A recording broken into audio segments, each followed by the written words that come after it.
Hello everyone and welcome to another episode of the McGonagall Boxing Podcast. Let's get straight down to it. A bit of a special one today because what we're going to be doing is revisiting history. Normally I like to talk about the current situation and the current affairs that are going on in the boxing world. Today I'm going to be elaborating more on what happened 3 years ago. 3 years ago yesterday. One of the best heavyweight encounters of all time. Vladimir Klitschko at 41 taking on, at that time, a prime 27-year-old Anthony Joshua.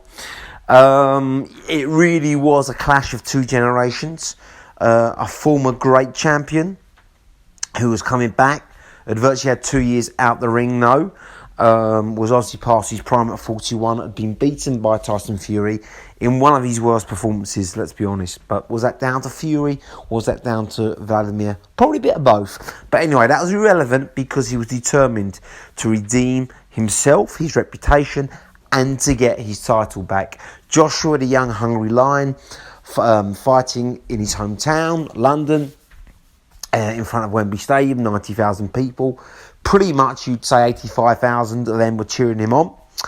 Was young, hungry, and looking to win his second world title.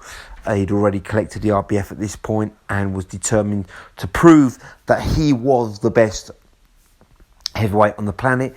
Obviously, Tyson Fury was out at this point, so it was between him and Deontay Wilder, pretty much. And he was determined to make a statement. And Eddie Hearn had been bigging him up, saying he would make a statement. So it was all on the line. It didn't fail to deliver, did it? Fantastic atmosphere. I was there. It's one of them moments where you're going to tell your grandchildren, I was there. Absolutely phenomenal fight. I never forget how it's joyous celebrations when Joshua put it on Vladimir in round 5, knocked him over. We thought that was it. I thought, wow, he's caving in. I thought his old man legs wouldn't be able to last, and I thought it'd be like the rest of Joshua's fights had done at that point. Knocked him over, he'd be out the ring within 30 seconds. He'd hit him with another right hand. He'd go over like Molina did, like Charles Martin did, and that would be it. But credit to Klitschko, he fought smart. He managed to hold on and show what a true champion he is. And I'll never forget the moment when he floored Joshua in round, I believe it was the next round, round 6.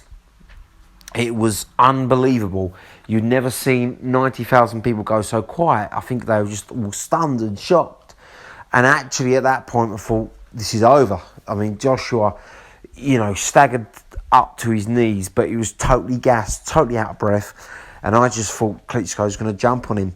He failed to, though, didn't he? He was too calculated, and obviously Joshua bravely hung on there. He rode the storm. I think it was even going into round 11, or Klitschko might have even been up by 1. I'm pretty sure at least one judge had Klitschko in front. So, obviously, Joshua needed a big couple of rounds, round 11 and round 12, and he did, didn't he? What a fantastic uppercut, round 11.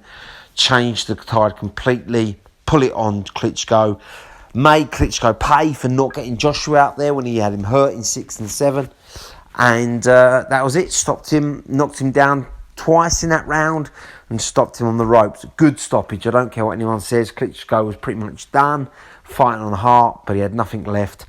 And I always think, in many ways, I know it's easier said than done. I'm surprised Joshua didn't put it on Klitschko earlier. An old man, already been beaten, not the fighter he was. It'd have been interesting. The first couple of rounds, 3 rounds, were very tentative, and that gave Klitschko a little bit of time to build his confidence. I would have liked to seen Joshua put it on him from the word go. A bit like Tyson did to Holmes. No respect, put it on him, and I think he could have got Klitschko out there. But hey, credit, by the time Joshua did put it on Klitschko got his eye in, warmed up, got his time in, and it was a real fight, wasn't it? By round 4, but phenomenal fight. There's no question. But more importantly, as great as that fight was, and the accolades that they both rightly get post-fight, is we know Joshua won the battle, but I believe Klitschko won the war. I don't think Joshua has been the same since that epic night in April 2017.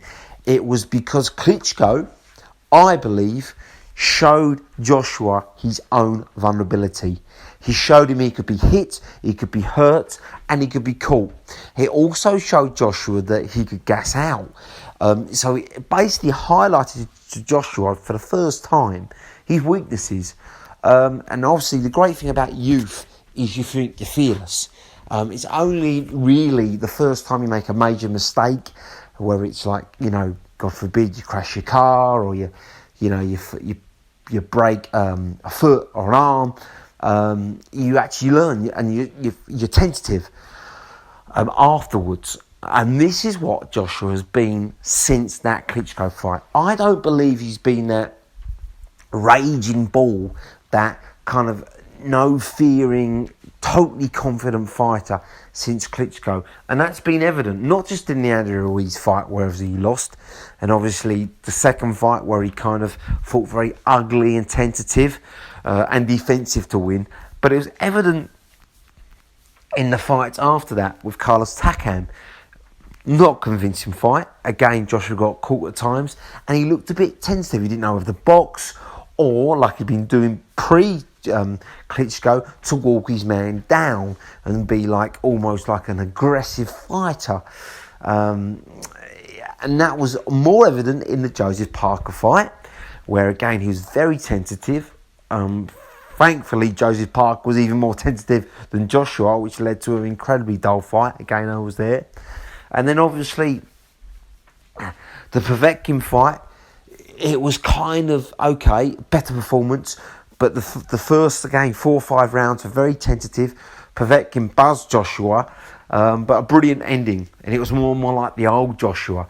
And I thought, okay, maybe he's turned the tide. Maybe, he's getting back to, the Eric Molina, the Charles Martin, even the Dillian White days where he'd stalk and hunt an aggressive boxing style a fighter. But obviously then came the problems with Ruiz, and we've got ourselves back now. So 5-6 fights after Klitschko, he's not the same fighter for me and for a lot of people. He doesn't seem to have the same swagger or the same presence. Now, that's not to say he's an easy touch. He's not. He's rightfully unified champion. So, clearly he's doing something right still. He's still very much in his prime. He's 30 years old. But he doesn't command the same fear. I remember being at Wembley, generally fearing for Klitschko, thinking this man's going to get hurt. The way Joshua walks into the ring like a god, I'm not comparing him to Tyson, but that similar kind of aura, around him at 90,000 people in Wembley. Total confidence. He'd knocked everyone out. And he was waiting for Klitschko to get knocked out. Now when Joshua fights, I don't have that same kind of fear for his opponents. It's not to say he can't knock people out. Of course, he's a huge man. He's 6'6", 18 stone. But he doesn't seem to have that same kind of spite, aggression. Rob McCracken's obviously teamed up with him, taken over from his old respected trainer Sims, and I'm not sure if it's always the best fit. Now, Joshua says that's nonsense. I've known McCracken since I was an amateur. He's always been around. He's just taken the reins full time now. But Sims was making Joshua take aggression. You take it to his opponent. He wasn't allowing Joshua to overthink things. He's always telling him to keep it simple, be effective. And I think Joshua's best when you keep things simple and you tell him to go looking for your man. I think McCracken's trying to, at times, it feels to me, and for a lot of people, to overload Joshua with information. He's trying to make subtle changes. He's trying to turn him into an Olympic-style boxer, which I don't think's a good suit. You've got to look at each boxer differently and individually. And I think Joshua, certainly you need to keep things simple. He's never going to be the best boxer. Yes, he's an Olympic champion, but he won that Olympic champion, I don't think, for great boxing. If you watch that, it's pretty much size and brawn and just overpowering compared to like a Lemachenko style boxer or a Klitschko style boxer, or even Fury, very natural boxers. I don't think Joshua is, and he looked uncomfortable trying to outbox Ruiz at times in that rematch. I just believe you've got to get back to where Joshua was before that Klitschko fight. The aggressor, stalking your opponent down, taking the ring away from them, bullying them, roughing them up, using your superior size and strength, and looking openly for the right hand, the hook, and the uppercut. That's what he's got to get back to doing. He's got to be an aggressive fighter again. But, again, a lot of people will turn to me and go, well, he tried that against Ruiz, got knocked out. Yeah, fair enough. And no one can fault Joshua for fighting defensively in the rematch. Very smart tactics. Don't disagree with that at all. You go back to the podcast I did last year. That's exactly how I said he should fight Ruiz. And that doesn't make me a boxing mastermind. And that's what he did. But that's Ruiz, who's phenomenal on the inside. He's a one-off. It doesn't mean he has to fight like that against Dillian Whyte or Tyson Fury. If he tries to do that against Tyson Fury, he's going to get his head boxed off. He needs to take it to Fury. He needs to put it on him. He needs to get inside, rough him up. He needs to impose his will, aggression, throwing them huge punches. Okay, yes, he won't always land, but letting these opponents know he means business again. I don't see that fear anymore. I also see him realising his own almost mortality now. The fact that he can get hit, tentative, and that's taking something away from him, in my view, and a lot of people's view. He doesn't seem to have that swagger, which I think he needs to get back. And who knows, maybe this lockdown, maybe, he's gone back to the drawing board. He'll get it back. It was a fantastic win against Ruiz to regain his titles. And like I say, he's still very much in his prime. So it's very much watch his space. But I don't think he can box like that against Dillian Whyte, Fury, and even Wilder, even though he's been beaten up. If you stand back against Wilder and try and outbox him, he's going to come and hurt you. Fury showed how to beat Wilder. Take it to him. If Joshua does that, I think he's got a great chance of beating everyone except Fury. I don't think he beats Fury, however he fights him. But everyone else, if he's a Joshua pre-Klitschko, the aggressive, the confident, the imposing, the taking it, the closing the distance, imposing his will and strength, he's going to beat 99% of the heavyweights. If he fights tentative like he did against Takam, Parker and Andy Ruiz in that rematch, I can't see him beating White. I can't see him beating Wilder. I can't see him beating the up-and-comers like Hrgovic and Jabois. Not now, but we're talking 2 years' time. These guys are getting better and they're aggressive. They don't second-guess themselves and they're not tentative. So it's all to play for Joshua. I think he's phenomenal for British boxing. He's done phenomenal things. He's still, obviously a highly, highly elite boxer in the heavyweight division, unified champion. So I don't want to sound like I'm knocking the guy too much. I just don't see the Joshua of old.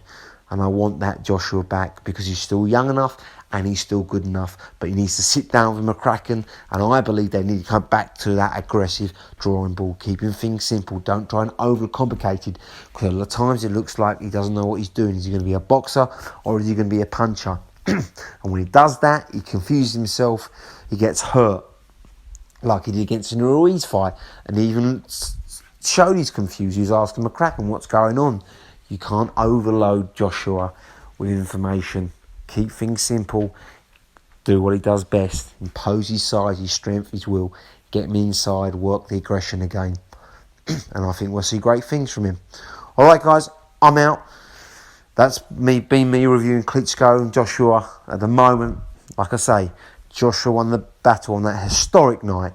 But I think at the moment, Klitschko won the war by taking something from Joshua on that night.